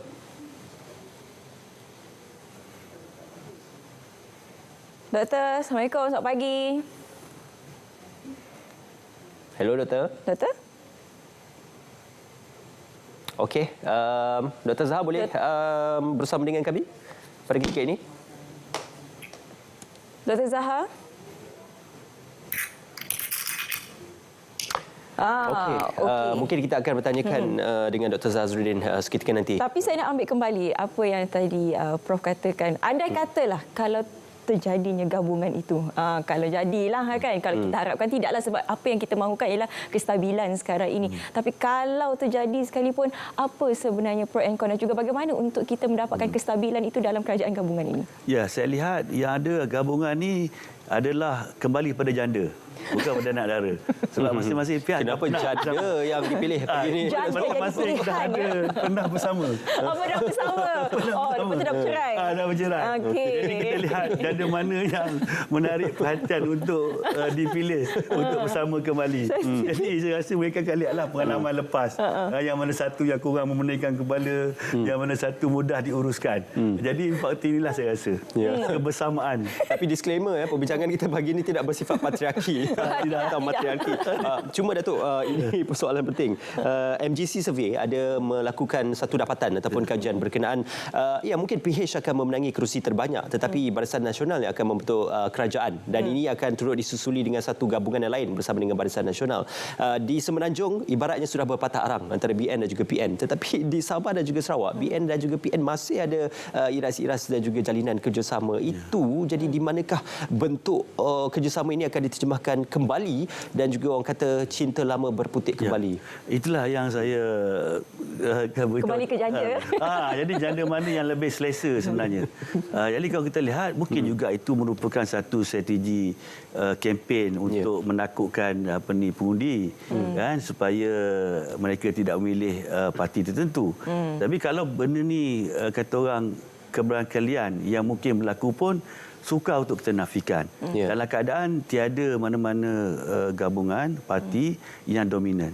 Sebab itulah saya lihat perlu ada parti dominan. Kalau tak ada parti dominan, banyak perkara yang saya lihat akan tertangguh dan kita lihatlah contohnya saya lihatlah isu yang berlaku pada hari ini.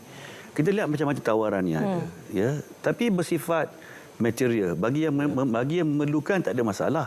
Tapi satu sudut yang mungkin agak terabai, kurang kita beri perhatian ialah pembinaan negara bangsa kita. Pembinaan jati diri itu. Saya tengok kurang ditawarkan. Kita lihat ada tawaran nak buka pada kewarganegaraan secara automatik. Sedangkan kewarganegaraan ini adalah sesuatu yang sensitif kan?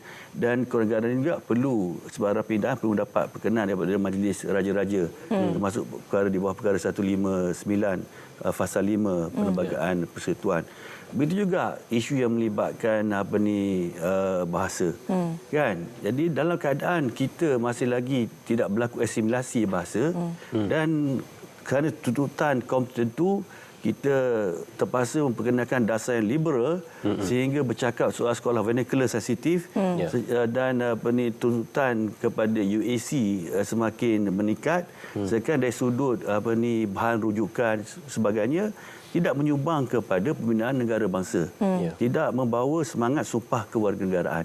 Jadi isu ni juga yang perlu kata orang dilihat dalam pelaksanaan siapa saja yang berkuasa. Kerana saya lihat selagi kita tidak uruskan perpaduan nasional dalam rakyat kita untuk bina jati diri, akan datang apa yang ada dalam perlembagaan yang sepatutnya diikat menjadi panduan kepada kita supaya kita tak bahas. Apa-apa kita rujuk perlembagaan. Jadi akan datang perkara inilah yang menjadi modal utama untuk macam undi. Okey, tak apa, kita pindah ni. Tak apa, kita pindah ni. Kata kita pindah ni.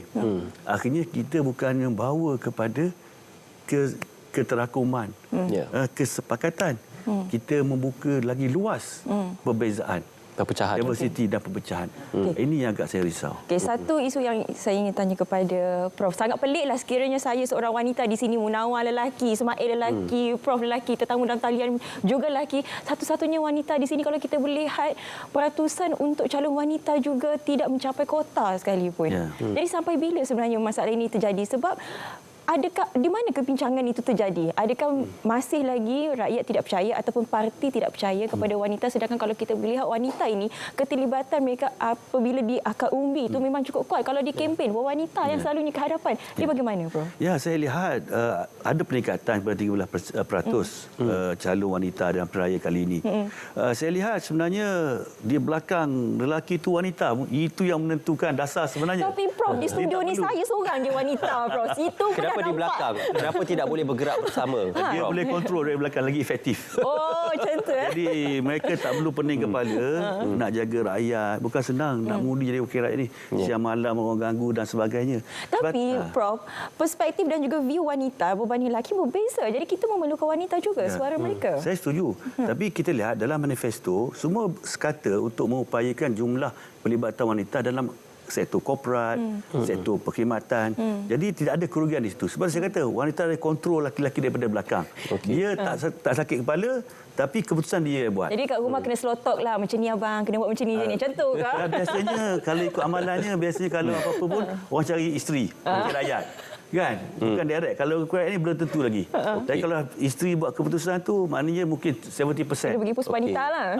Jadi saya rasa kita sudah bersedia untuk calon Perdana Menteri wanita, Datuk?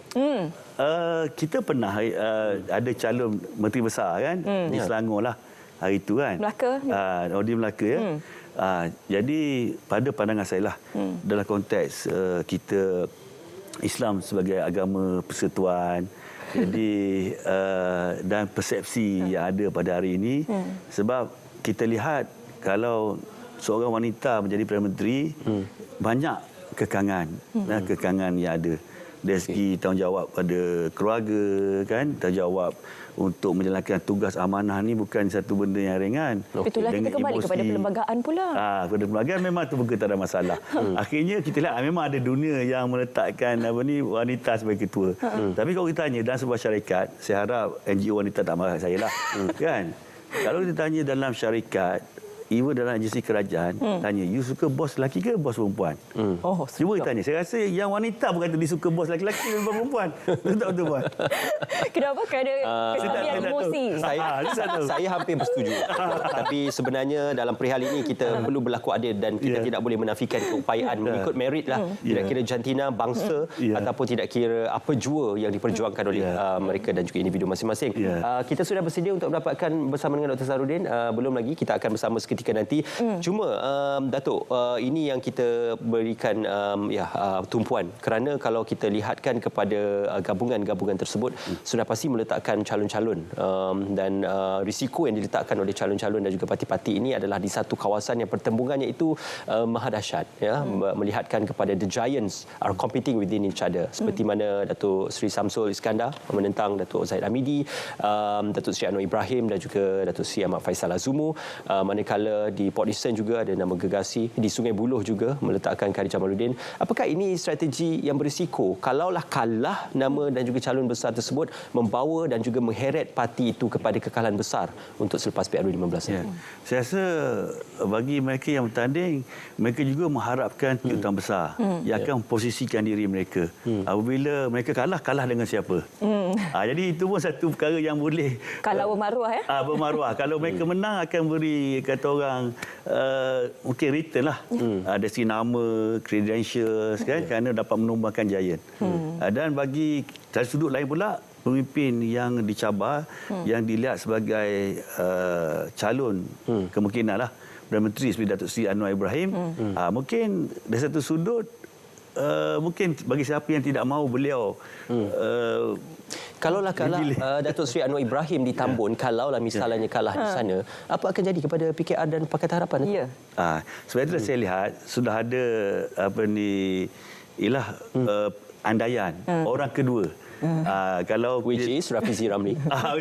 Kalau PN, kalau Tan Sri Muhyiddin kalah, Datuk Seri Azmin Ali. Jadi ini dah mula dia mainkan 2-3 hari ini. Selepas janda kita ada orang kedua pula, ya.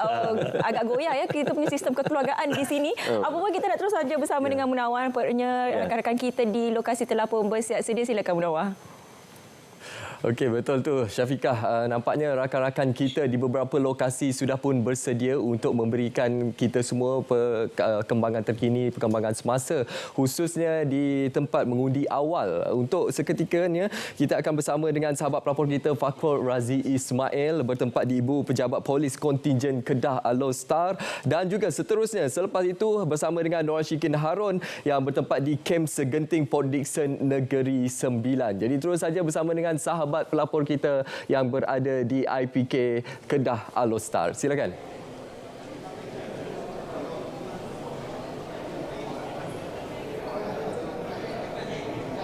Terima kasih Munawar. Assalamualaikum dan salam sejahtera. Baiklah, seperti yang disebut oleh Munawar tadi, saya kini berada di Dewan Utama Ibu Pejabat Polis Kontingen Kedah di Jalan Stadium Alostar, di mana pada hari ini seramai 837 pegawai dan anggota polis akan mengundi awal.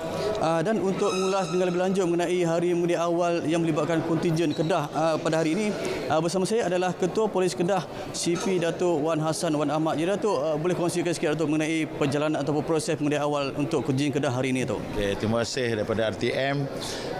Untuk makluman, pusat-pusat mengundi awal yang terdiri daripada 20 pusat seluruh kontingen melibatkan 37 saluran. Semua sekali di seluruh kontingen Kedah ini telah pun dibuka pada pukul 8 pagi dan ditutup nanti akan pada jam 5 petang.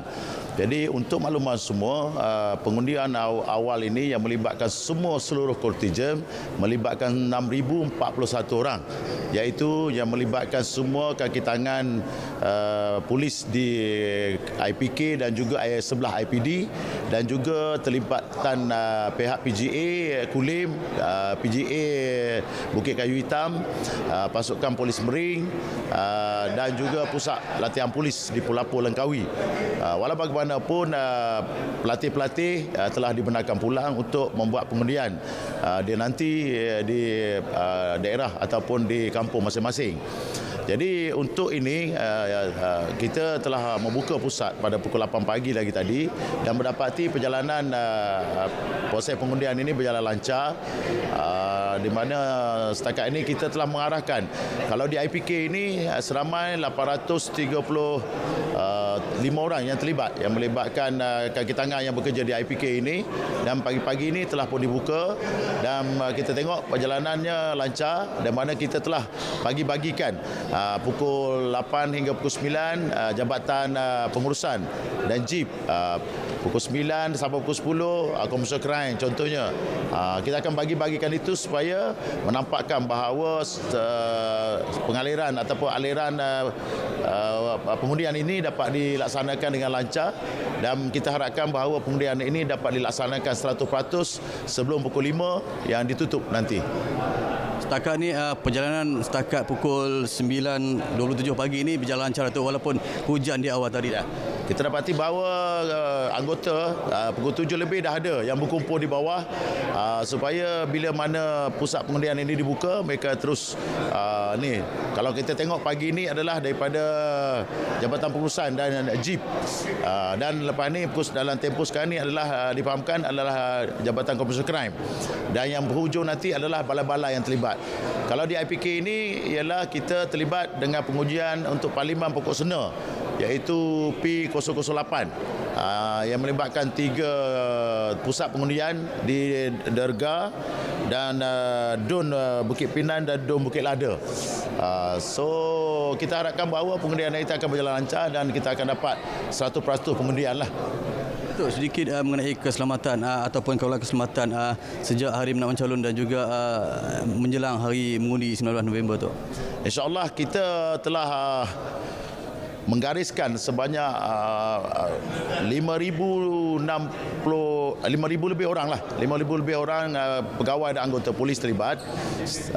Bermula daripada penanaman calon itu, kita pelibatan total 2,443 orang. Alhamdulillah penanaman calon dalam keadaan aman, damai dan sebagainya. Dan di dalam proses kempen dan proses melaksanakan tempoh pengundian kempen dalam masa 2 minggu ini, kita tak nafikan ada elemen-elemen macam khianat terhadap bendera-bendera, membuat WhatsApp palsu dan sebagainya. Kita ada terima lebih kurang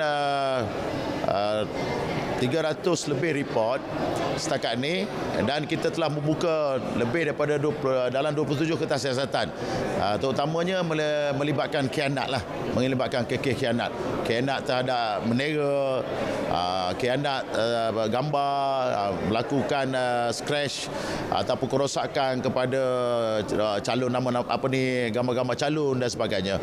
Apa yang kita nak nasihatkan kepada orang ramai, bahawa dalam tempoh pengundian ini, dan kita akan menyambut hari ataupun polling day pada 19 hari bulan ini, ada tempoh lagi lebih kurang dalam 3-4 hari ini. Kita mengharapkan kerjasama yang cukup hebatlah daripada semua elemen parti, mana-mana parti dan sebagainya, supaya tidak mewujudkan elemen-elemen provokasi ataupun elemen-elemen fitnah antara satu sama lain yang menyebabkan berlakunya kekecehan ataupun mewujudkan keteraman awam. Walau bagaimanapun, we are ready, dan kita tidak nafikan bahawa dalam kes-kes tertentu yang 27 kes yang kita laksanakan itu, ada beberapa tanggapan yang telah kita buat, dan kes pun telah kita refer kepada pejabat Peguam Negara untuk ambil tindakan selanjutnya tentang kewajaran, dan pihak Polis Kedah tidak teragak-agak melakukan tanggapan terhadap mana-mana individu yang mengganggu gugat tentang ketenteraman awam.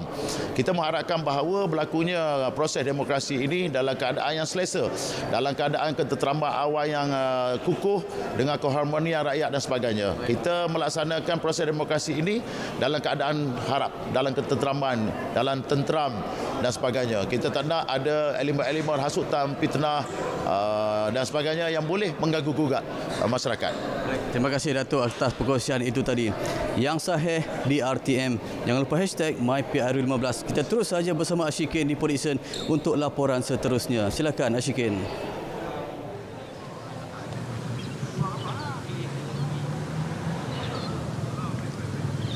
Baik, terima kasih Munawar. Difahamkan sebanyak 7 pusat mengundi yang dibuka bagi pengundian awal pilihan raya umum ke-15 PRU 15 di Parlimen Port Dickson dengan 20 saluran yang dikawal selia oleh 131 orang petugas. Bagi pengundian awal, tentera dan pasangan di Markas Pemerintahan Latihan dan Doktrin Tentera Darat Kem Segenting Port Dickson untuk kawasan P132 Port Dickson, seramai 1,767 pengundi yang akan menunaikan tanggungjawab mereka. Baik, bagi mengetahui secara keseluruhan di Negeri Sembilan, bersama-sama saya ialah Panglima 1 Brigade, Brigadier Jeneral Datuk Muhammad Saiful Hisham Baharun. Baik Datuk, berapa ramai pegawai dan anggota serta juga pasangan yang layak untuk membuat pengundian awal di Negeri Sembilan? Okay, terima kasih. Bagi seluruh Negeri Sembilan yang melibatkan anggota tentera terdiri daripada tentera darat, tentera laut dan juga tentera udara, seramai 15,048 anggota dan juga pasangan yang akan terlibat sebagai pengundi awal di seluruh Negeri Sembilan. Baik, mungkin Datuk boleh kongsikan berapa pusat mengundi yang telah diwartakan dan jangkaan untuk proses mengundi awal ini tamat untuk hari ini? Anggota tentera di Negeri Sembilan terlibat untuk mengundi di 5 parlimen, iaitu di Parlimen Seremban, Parlimen Rasah, Parlimen Rembau, Parlimen Port Dickson dan Parlimen Tampin, yang melibatkan 7 pusat mengundi, iaitu pertama sekali bagi Parlimen Seremban di Regimen 508 Kem Jalan Rasah, yang keduanya untuk Parlimen Rasah di Kem Rasah sendiri, iaitu di Markas 1 Brigade, yang ketiga untuk Parlimen Port Dickson di sini di Kem Segenting dan juga di Kem Serusa Pusasda.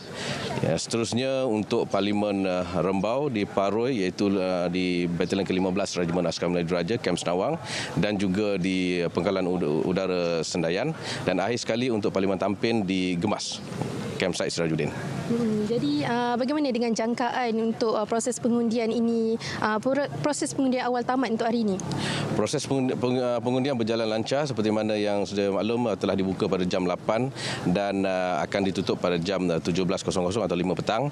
Manakala satu pusat mengundi iaitu di Regimen 508 melibatkan Parlimen Seremban akan ditutup pada jam 12 kerana pengundi-pengundi di sana tidak ramai.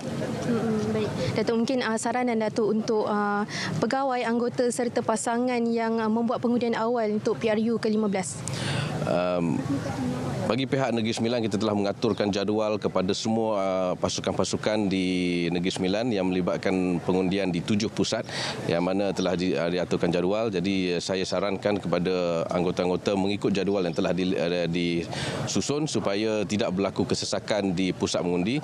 Namun disarankan juga untuk semua anggota dan juga pasangan daripada Negeri Sembilan untuk datang mengundi, menunaikan tanggungjawab mereka sebagai pengundi sebagai rakyat Malaysia. Baik, terima kasih banyak Datuk atas perkongsian itu. Sama. Baik, sekian dahulu perkembangan pengundian awal di Parlimen Port Dickson untuk seluruh Negeri Sembilan hari ini.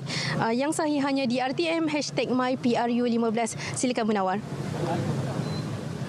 Baik, terima kasih kedua-dua sahabat pelapor kita, Noor Shikin Harun yang bertempat di Kem Segenting Port Dickson dan juga Fakul Razi yang sebelum ini berada di IPK Alostar Kedah. Dan sudah pasti penonton, ini merupakan satu informasi penting yang kita ingin sampaikan kepada anda berkenaan kalau kita lihat di IPK Kedah 33 saluran telah pun dibuka dan akan ditutup seawal jam 5 petang nanti, manakala untuk Kem Segenting Port Dickson 20 saluran dibuka untuk undi awal ini dan akan ditutup pada jam 5 petang. Sebelum kita bersama dengan tetamu kita, pastinya saya nak aju satu lagi soalan ni. Saya nak memetik pernyataan daripada Ketua Polis Kedah tadi berkenaan dengan laporan khianat yang berlaku terhadap bahan-bahan berkempen, poster dan juga bendera. Bagaimana perlu kita memberikan pemahaman kepada parti-parti ataupun masyarakat yang bertanding, yang melakukan kempen di luar sana untuk mereka berkempen secara sihat dan matang dalam suasana yang harmoni dalam PRU 15 ini, Datuk? Ya. Bila kita lihat kejadian seperti ini berlaku, susah untuk kita katakan perbuatan tersebut dilakukan oleh parti yang lain. Kadang-kadang boleh berlaku juga taktik. Yalah, jadi untuk kesian dan sebagainya. Kadang-kadang yang melakukan ni tak semestinya ahli parti pun. Mungkin orang atas pagar, mungkin mereka yang tak berminat dengan kempen, disebabkan benci kepada calon dan sebagainya. Jadi apa yang penting, pemantauan tu perlu ada. Setiap ahli parti, pekerja parti yang ada, sepatutnya bekerjasama untuk memastikan tiada perbuatan pengkhianatan berlaku. Sama ada kepada poster mereka ataupun kepada poster lain. Kita kena ada satu sifat kebersamaan, kebertanggungjawaban, sifat saling menghormati. Sebab kalau kita nak orang hormati parti kita, kita kena hormati parti orang juga. Sekurang-kurangnya dalam menjaga harta benda ni. Itu pada pandangan saya. Okey, Datuk, kita nak bersama dengan Dr. Zahrudin Sani. Tadi kita nak mendapatkan kembali isyarat bersama dengan Dr. Zahrudin. Hello, Assalamualaikum Dr. Zahar. Waalaikumsalam. Okey, terima kasih sekali lagi Doktor. Kita terus saja pada persoalan. Ada dakwaan. Ini dakwaan yang amat serius oleh Ketua Pembangkang menyatakan bahawasanya ada berlakunya ketirisan ataupun salah laku dalam proses undi awal dan ini menyebabkan nama anggota tentera ataupun ATM secara spesifiknya terjejas. Perihal ini adalah satu tuduhan yang serius. Jadi bagaimana Doktor melihat pada waktu-waktu beginilah tuduhan-tuduhan yang amat serius dan tuduhan-tuduhan yang bersifat mungkin falasi ataupun yang bersifat fitnah mungkin akan ditimbulkan oleh calon ataupun parti bertanding. Doktor. Terima kasih Is. Pagi-pagi soalan panas. Saya ingat Is nak sambung soalan malam tadi pada saya. Tapi before soalan ini. Lain pula soalan. Jadi begini, bila kita ada satu tuduhan, pasti perlu ada pembuktian. Is sebagai seorang yang mengamalkan undang-undang pasti tahu perkara ini. Yang mana patut dilaksanakan apabila telah berlaku satu pertuduhan. Itu yang pertama. Yang nombor dua, saya merasakan ini adalah persepsi. Persepsi yang untuk menunjukkan bahawasanya ketelusan diragui. Apabila ketelusan diragui, maka akan diragui juga keputusannya. Ini buat saya mungkin adalah salah satu taktikal yang akan berlaku apabila keputusan yang akan keluar pada 19 hari bulan ini mungkin tidak merujuk ataupun menunjukkan sesuatu yang positif kepada mana-mana pihak, maka boleh dijadikan sebagai satu sandaran untuk dilaksanakan tindakan undang-undang selepas ini. Itu nombor dua. Nombor tiga, pastinya saya rasa semua orang tahu bahawasanya undi itu rahsia. SPR telah melaksanakan tanggungjawab ini lebih daripada 60 tahun untuk menjayakan pilihan raya negara kita supaya menjadi satu pilihan raya yang terbaik di dunia dengan mengekalkan proses-proses integriti yang tersendiri dengan adanya wakil-wakil daripada semua parti ketika berlakunya proses pengundian ini. Ini menunjukkan berlakunya ketelusan. Kalau berlaku ketirisan sekalipun, itu adalah sumber-sumber yang saya katakan perlu dibuktikan. Tidak boleh sembang-sembang kosong sahaja. Jadi apa yang kita nak sekarang ini ialah supaya semua orang berkeluar mengundi dengan perasaan tanpa ada siapa-siapa yang menekan diri kita. Tiada siapa-siapa yang memperjudikan diri kita ataupun merisikokan diri kita terhadap sesuatu perkara. Maka kita naklah faham bahawasanya proses pengundian ini sudah melalui pelbagai kaedah, pelbagai perbincangan, pelbagai lapisan untuk memastikan bahawasanya apa yang dilaksanakan itu adalah yang terbaik antara yang terbaik. Tapi ialah kita buka medan dan juga gelanggang kita pada pagi ini dengan pelbagai persoalan dan juga isu-isu yang panas. Tapi akhirnya sebenarnya walau cakaplah bagaimana sekalipun, lakukanlah taktik apa sekalipun, akhirnya berbalik kepada rakyat. Sekiranya rakyat tidak keluar mengundi pun tidak boleh buat apa-apa juga. Jadi kita nak berbalik semula kepada Prof. Sebelum kita nak melepaskan Prof pergi ini, hari ini kita nak kembali semula kerana apa ialah lebih daripada 50% sebenarnya pengundi muda ini. Kita nak memberi pemahaman kepada mereka dengan lebih jelas lagi sebenarnya kuasa dan juga mandat yang diberikan kepada rakyat ini betapa besarnya sebenarnya. Ya, mandat ini bukan satu perkara yang kecil kerana dia melibatkan pemilihan wakil rakyat. Ia akan terlibat dalam penggubalan undang-undang. Ia akan terlibat dalam menentukan masa depan negara kita. Dan kita lihat sekarang ini jumlah pengundi berdaftar adalah 21 juta orang. Keterlibatan rakyat telah diupayakan dalam menentukan masa depan negara. Dan kalau kita lihat golongan yang paling banyak adalah golongan usia 18 hingga 35 tahun kan. 39 tahun. 39 tahun. Bayangkan kumpulan inilah sebenarnya yang akan mengharungi kehidupan 5 tahun, 10 tahun lagi. Kerana suatu dasar, satu reform yang ingin dibuat, dia tidak boleh berlaku atau tak mungkin berlaku dalam masa singkat 5 tahun. Dia mesti ada persediaan, perancangan dan pemain yang untuk melaksanakan kata orang suatu matlamat untuk menyempurnakan tugas, perlulah mereka yang terlatih, terdidik, yang kata orang yang boleh menyempurnakan misi tersebut. Jadi inilah masa dan inilah buat kali pertama peluang diberikan kepada pengundi 18 tahun dan kita sebenarnya kata tadi 50% adalah pengundi muda. Jadi mereka perlu memilih calon, menilai manifesto yang bukan sahaja indah tapi boleh dilaksanakan. Okey. Indah tapi bukan indah tapi boleh dilaksanakan. Boleh dicapai. Realistik dan manifesto yang boleh mengukuhkan perpaduan nasional. Bukan yang menyebabkan kita hilang arah pada masa akan datang. Jadi pada pandangan saya, gunalah peluang yang terbaik ini, laksanalah kewajipan hak yang telah diberikan. Okey. Itu saja. InsyaAllah terima kasih diucapkan kepada Datuk Profesor Madya Dr. Wan Ahmad Fauzi Wan Husin, Profesor Madya UMP dan juga pakar pelbagai bersama dengan kami pada pagi ini. InsyaAllah ada kesempatan kita akan bersama dengan Datuk lagi. Kita nak terus saja bersama dengan Dr. Zaharul